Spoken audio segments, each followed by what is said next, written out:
terhadap Alkitab.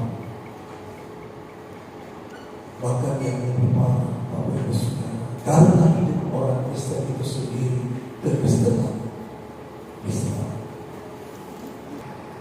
bahkan melakukan perbuatan-perbuatan yang sangat memalukan sebagai pemimpin bangsa. Dan itu sungguh menambah keraguan, menambah kekhawatiran kita untuk hidup sebagai orang percaya dalam pengharapan bahwa di tengah-tengah penderitaan kita sebagai orang Kristen, di tengah-tengah bangsa ini, apakah dapat berakhir? Belum lagi kehidupan kita pribadi, keluarga, gereja. Saya percaya bahwa memasuki tahun 2023 ini, di awal-awal masih ada yang bergumul, dan pergumulan itu masih tetap sama dari 2022 masuk 2023. Apa itu? Penderitaan belum berakhir. Dan apakah memang dalam kehidupan kita sebagai orang percaya bahwa penderitaan itu pasti dapat berakhir? Bapak Ibu Saudara, itu pertanyaan yang patut kita lakukan. Artinya, apakah ada pemulihan dari itu? Saya juga mendorong kita semua bahwa di tahun 2023 ini, dengan berbagai beban hidup yang kita alami di 2022 dan masuk sampai di awal 2023 ini, kita memiliki pemikiran yang senantiasa percaya bahwa di tahun ini Tuhan bisa memulihkan hidup kita. Usaha kita, rumah tangga kita, hubungan baik kita dengan orang lain, pelayanan kita yang lebih baik, bahkan juga hubungan-hubungan persaudaraan, persahabatan, pertemanan, pelayanan, itu dapat dipulihkan oleh Tuhan. Bapak Ibu percaya itu? Bacaan firman Tuhan ini cocok sekali dengan pujian waktu itu. Kalau kita baca di SPB juga, kata-kata sebagian dari lirik lagu itu diangkat memasuki renungan ini. Kalau Tuhan izinkan semua itu terjadi, aku percaya bahwa itu karena kebaikan. Jadi Bapak Ibu Saudaraku yang saya kasih dalam Tuhan, kalaupun kita masih berada di pergumulan yang sama masuk tahun 2023 ini, dan mungkin akan menambah lagi pergumulan yang lain di tahun ini, semakin tertimpa pergumulan. Sebagai persekutuan gereja, di akhir tahun, di awal tahun, kita bergumul karena duka cita yang melanda. Dan baru kemarin juga orang tua dari ibu Yakin, Mas Tarina Setio, dipanggil Tuhan. Dan itu semacam derita yang tidak berakhir. Duka satu berlalu, muncul duka yang lain. Derita satu berlalu, muncul derita yang lain. Oleh karena itu, di hari ini Bapak Saudara, kita mau diajak oleh firman Tuhan dan diingatkan oleh firman Tuhan, apakah kita masih percaya terhadap pemulihan dari Tuhan? Itulah tadi Nabi yang mengatakan, kalau kita yakin bahwa apa yang terjadi dalam kehidupan kita karena perkenanan Tuhan, maka kita harus percaya bahwa pasti itu kebaikan, karena tidak ada yang buruk dalam rencana Tuhan. Kenapa? Karena Allah sungguh baik. Allah tidak mungkin tidak baik. Dan segala tindakannya benar. Saya tidak pernah menemukan suatu pandangan bahwa tindakan Tuhan salah. Dan kalau orang mengatakan bahwa tindakan Tuhan salah, lalu dia bertanggung jawab kepada siapa? Kalau Tuhan bertindak salah, sama siapa lagi? Kalau Tuhan bertindak salah, dia bertanggung jawab sama siapa? Ada lagi tidak di atasnya Tuhan? Kalau kita bertindak salah, tanggung jawab kita sama Tuhan. Atau dalam kehidupan manusia, kalau di pekerjaan kita bertindak salah, tanggung jawab pada pimpinan. Seluruh perusahaan itu melakukan jawabnya kepada imannya, kepada Tuhan. Tapi kalau Tuhan dikatakan berbuat salah, dia bertanggung jawab sama siapa? Jadi kita tidak bisa menuntut tanggung jawab dari Tuhan. Karena dia adalah kausa prima, penyebab yang utama, Allah makasih dan Allah baik. Oleh karena itu kita percaya bahwa tidak ada rancangan Tuhan yang tidak baik. Tinggal umatnya percaya bahwa apa yang terjadi Tuhan yang perkenankan itu bagi hidup kita, termasuk segala beban, termasuk sakit penyakit, duka cita, masalah-masalah dalam pekerjaan, beban-beban hidup, dikeluarkan dari pekerjaan, kehilangan pekerjaan, susah mendapatkan pekerjaan, studi terhambat oleh keuangan, bahkan juga nilai-nilai yang terpuruk sehingga IP-nya turun dan sulit untuk mengambil mata kuliah lebih banyak dan akhirnya lama selesai sementara keuangan susah. Banyak sekali Bapak Ibu Saudara. Belum lagi kita yang punya usaha yang sudah kecil-kecilan dihancurkan oleh orang lain. Sudah kita berusaha yang baru, tetangga di sebelah iri hati dan merusak usaha kita. Dan banyak lagi saudara penderitaan yang saya yakin Bapak Ibu sedang alami dalam persoalan hari masalah rumah tangga, ekonomi apa semuanya. Dan kita katakan bahwa kita bisa katakan dalam diri kita sedang terpuruk. Atau seakan-akan dalam tanda kutip kita sedang terpuruk. Oleh karena itu, dalam terang firman Tuhan hari ini, Bapak Saudara, kita mau melihat bagaimana bangsa Israel yang juga sudah terpuruk, yang juga sudah jatuh hancur dibuang ke Babel. Lalu pada pasal 30 ini Tuhan meminta kepada Yeremia untuk apa? Menyampaikan pesan Tuhan bagi umatnya Israel dan Yehuda tentang apa? Tentang janji atau membuat firman Tuhan akan pemulihan. Yang artinya waktu pemulihan akan dilakukan oleh Tuhan kepada umatnya yang dibuang. Apa bisa kita lihat di sini Bapak Saudara yang saya kasih dalam Tuhan, bahwa nubuat ini dengan tegas Tuhan mengatakan kepada Yeremia, tulis. Kalau kita menilai perintah tuliskan, catat. Nah ini seakan-akan apa? Ada suatu kejelasan, ada suatu kepastian. Tindakan Tuhan akan terjadi melalui suatu penekanan dari Tuhan sendiri. Dia katakan kepada Yeremia, tuliskanlah bahwa Tuhan akan memberikan pemulihan kepada Israel, dan janji Tuhan mereka akan dikembalikan ke tanah perjanjian, dan tanah itu menjadi miliknya hingga saat ini, sekalipun tanah Israel menjadi sengketa hari ini. Tetap sampai hari ini menjadi milik umat Tuhan.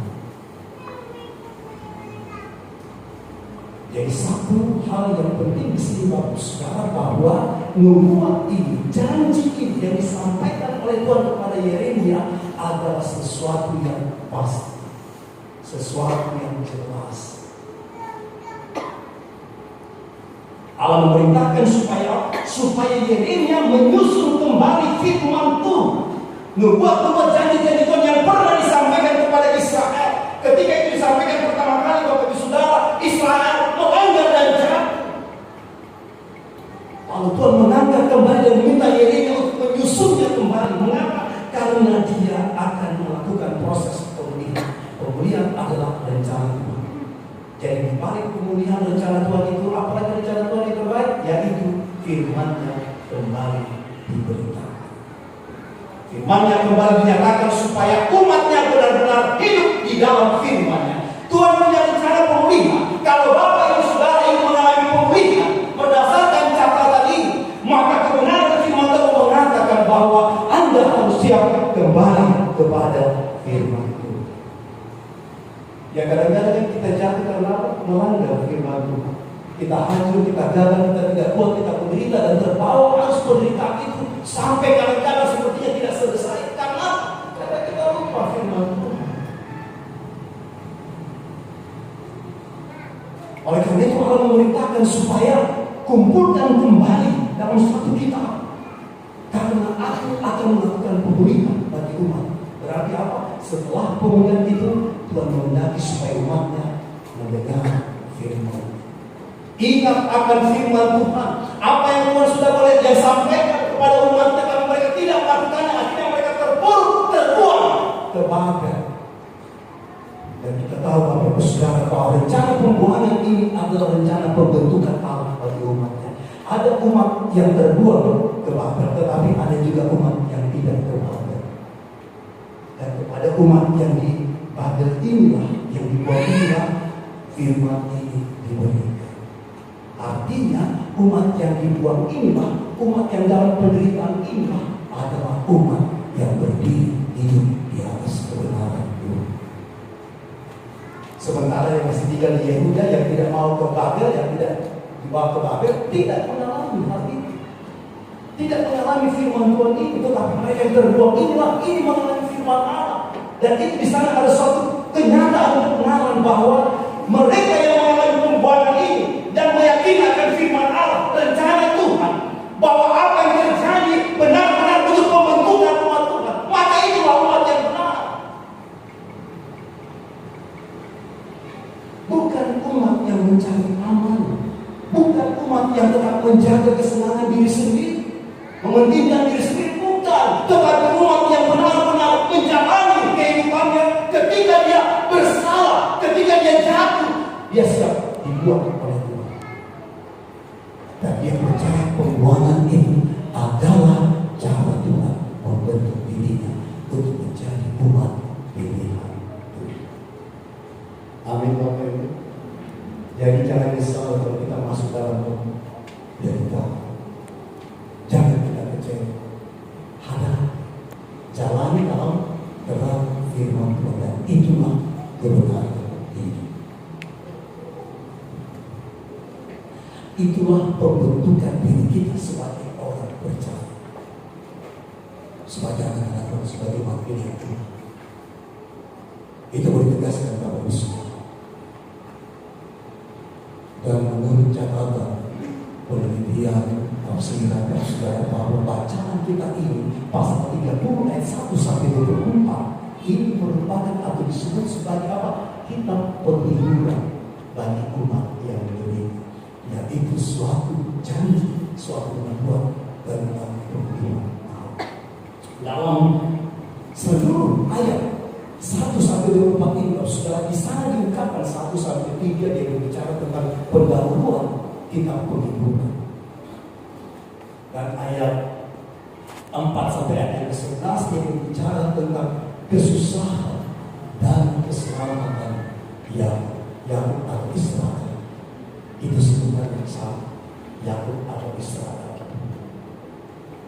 Dan ayat selanjutnya terbagi lagi dalam 5 poin. Sion yang dipulihkan, Sion yang berkemenangan, lalu Israel yang dipulihkan, dan yang telah dibuat sejarah. Ini yang harus kita yakini, orang fasik dihukum Tuhan. Siapa yang menindas orang percaya, bahkan orang percaya itu sendiri kalau menindas temannya sendiri, juga masuk di dalam perbuatan Tuhan, akan mendapat kemenangan dari Tuhan. Di tengah-tengah penderitaan kita sebagai orang Kristen, di tengah-tengah bangsa ini, caci maki, apa segala macam, penghinaan, pelarangan, apa ya, banyak sekali yang muncul dalam pemberitaan secara terbuka, dan semua orang tahu. Apa yang harus kita yakini dalam kenyataan itu, saudara, berdasarkan kebenaran firman Tuhan, kita percaya Tuhan akan memberikan pemberian. Benarkah saudara? Cepat atau lambat dalam catatan firman Tuhan ini, ketika bangsa Israel dibuang ke Babel, ini tahun-tahun pertama ini. Bacaan firman Tuhan ini diberikan kepada Israel dalam pembuangan tahun-tahun pertama. Sementara berapa tahun Israel dibuang ke Babel? 70 tahun. Nanti 60-70 tahun ke depan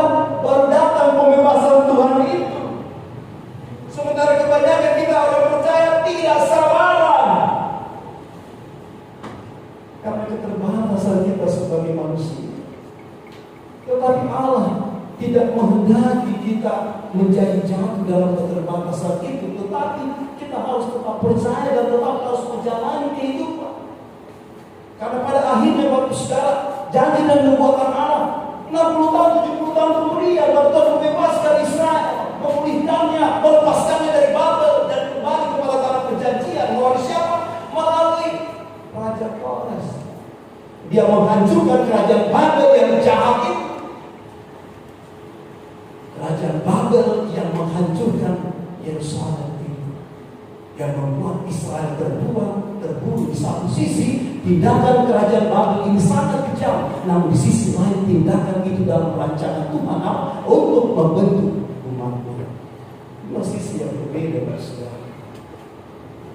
Dari kalau ada orang mencaci maki saudara, menghancurkan rumah tangga saudara sebagai orang Kristen, usaha Anda sebagai orang Kristen, pelayanan Anda sebagai orang percaya, bahkan kehidupan gereja di tengah bangsa ini, jangan malas kejahatan dan kejahatan, tetap percaya Tuhan akan memulihkan. Dan kita tidak tahu kapan waktu Tuhan itu.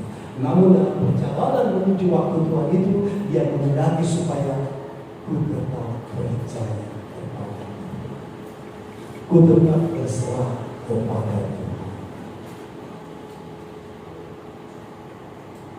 Kira-kira begitu ya, Bapak Ibu Saudara. Arah firman Tuhan yang luar biasa dan indah bagi kita anak-anak. Bapak Ibu Saudara dan saya, sehingga hidup telah penuh sukacita. Bahwa janji Tuhan dibuat dan Tuhan itu benar dan itu pasti. Kalau tidak sekarang, nanti kita tidak tahu waktu Tuhan, tapi Dia mau supaya apa? Kita tetap percaya kepada janji. Makanya kedua kali Dia menjelaskan, tuliskan lagi supaya umat benar-benar berjalan di dalam aku. Dan umat Israel di perbuatan inilah umat yang dipersiapkan oleh Tuhan dalam rancangan Tuhan, umat yang benar dan umat yang akan berjalan dalam rancangannya ini. Jadi Bapak Ibu Saudara, kalau kita setia dalam pergumulan kita dan kita menanti waktu Tuhan untuk memulihkan kita dan kita tetap percaya, maka kita lah orang yang dibenarkan oleh Tuhan. Dan itu hidup kebenaran, jangan mengambil jalan lain. Ya, ketika ada penderitaan kita mengambil jalan lain. Kita tidak seperti orang Majus pergi melalui jalan yang lain. Orang Majus benar karena dia menghindari pertikaian. Tapi kalau kita tidak menghindari Tuhan, meninggalkan Tuhan, melupakan Tuhan dan cari kuasa lain, barangkali juga mulai cari-cari agama apa yang paling bagus dan paling cepat dapat berkat. Saya kemarin kalau saudara nonton film di Indonesia, In the Home.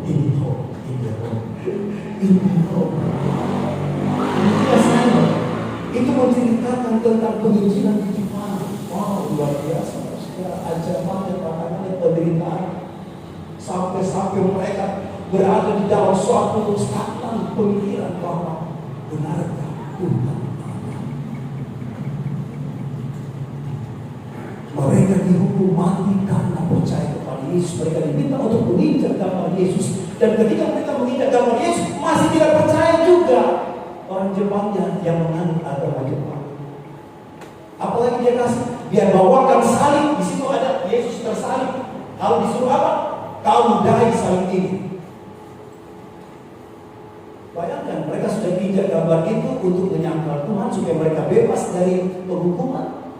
Tapi masih tidak dipercaya, dikasihkan dari salib, ludahi salib ini. Kalau benar-benar kau menyangkal ajaran ini.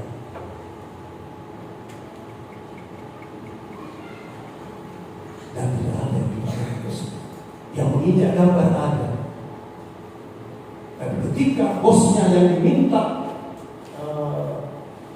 ini semacam pemimpin agama yang diminta, itu langsung ancamannya dua, menginjak gambar sama menggait salib itu.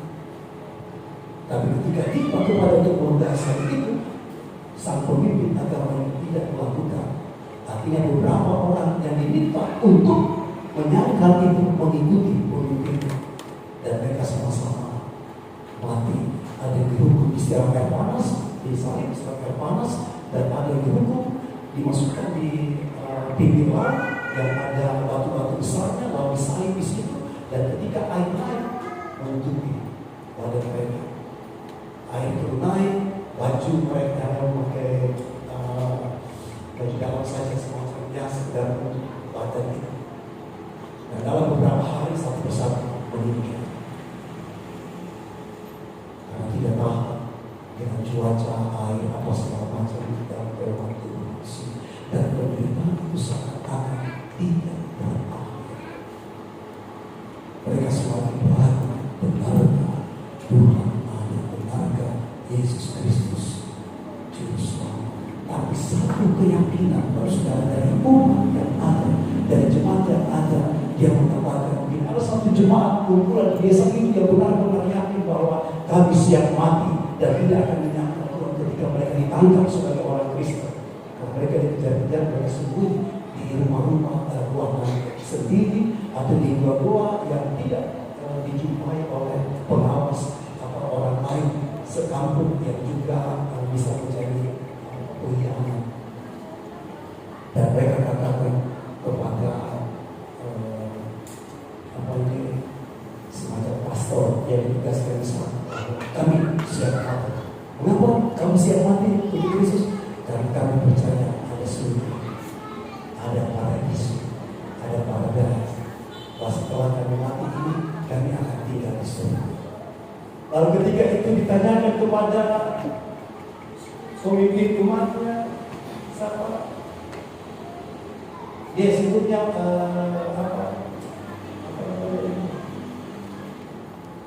ini orang yang paling keras dan yang paling kuat di dalam bertahan dalam iman.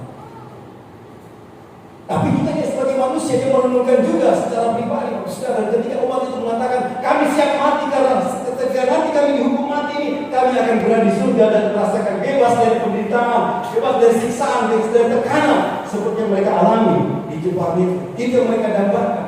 Lalu ketika ditanya kepada pemimpin agamanya itu, ditanyakan apa benar itu, dia terdiam.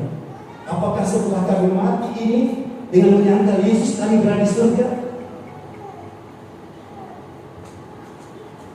Oh, namanya dipanggil padri. Jadi ketika padri itu ditanyakan saudara apa dia jawab, agak sedikit berat untuk mengatakan, tapi dia berani katakan, ya.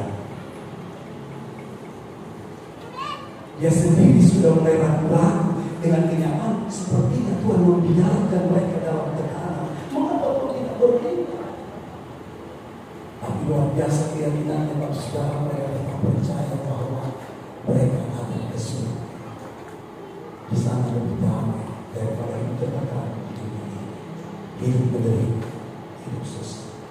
Kalau harus mati demi Kristus, mereka sedang dan mereka akan berada di surga. Benarkah saudara? Yakinkah? Ya, saya yakin. Karena di surganya orang Kristen tidak ada 72 bidadari. Surga bagi orang Kristen adalah damai sejahtera, sukacita, berdasarkan tuntunan Roh Kudus. Itu kebenaran di dalam Kristus. Menjalani kehidupan ini kita percaya juga bahwa Tuhan bisa memulihkan kita di tengah-tengah dunia ini. Tapi rancangan Tuhan kita tidak tahu, waktu Tuhan kita tidak tahu. Tapi kita percaya bahwa Allah itu hidup dan segala sesuatu janji-janjinya benar-benar Dia nyatakan di dalam Kristus. Dan Kristus menjadi pusat iman, pusat keyakinan kita bahwa janji Tuhan itu benar. Karena apa? Yesus hidup dan Dia telah pergi ke suatu tempat di mana menjadi tempat bagi orang yang percaya mengalami kemenangan hidup di dalam Tuhan. Kalau tidak di dunia ini, suatu kelak di dunia lain. Tapi bukan tidak bisa di dunia ini Tuhan melakukan pemulihan. Karena gereja, Bapak Ibu Saudara dan saya dipanggil juga untuk memberitakan kebenaran. Dan ketika kebenaran itu terjadi, di situ pemulihan Tuhan dilakukan. Bapak Ibu percaya? Oleh karena itu, segala penderitaan kita pun yang kita alami saat ini, bukan cinta, sakit penyakit, beban-beban kehidupan karena kebenaran, karena perjuangan yang baik yang kita lakukan, kita masih tertindas, yang akan tidak lagi menjadi mati sama orang, tetapi kita bersabar, percaya kepada Tuhan. Tuhan sangat memiliki. Yang penting Bapak Ibu Saudara dan saya tetap percaya. dan bahwa tidak ada yang terlepas dari rancangan itu. Jangan putus asa Bapak Saudara, sampai di titik apapun perjuangan kita dalam kebenaran dan dalam pengharapan pemulihan Tuhan, bahwa dia bisa terjadi hari ini, esok atau nanti, sebentar atau dalam waktu yang lama. Yang kita meyakini Bapak Saudara, yang mau terbangun dalam pemahaman kita tentang berita ini, yaitu di puncak kemampuan kita ada Tuhan yang akan bekerja. Juga bahwa sesama anak bangsa Indonesia serahkan sama, lakukan sesuatu yang terbaik sebatas kekuatan.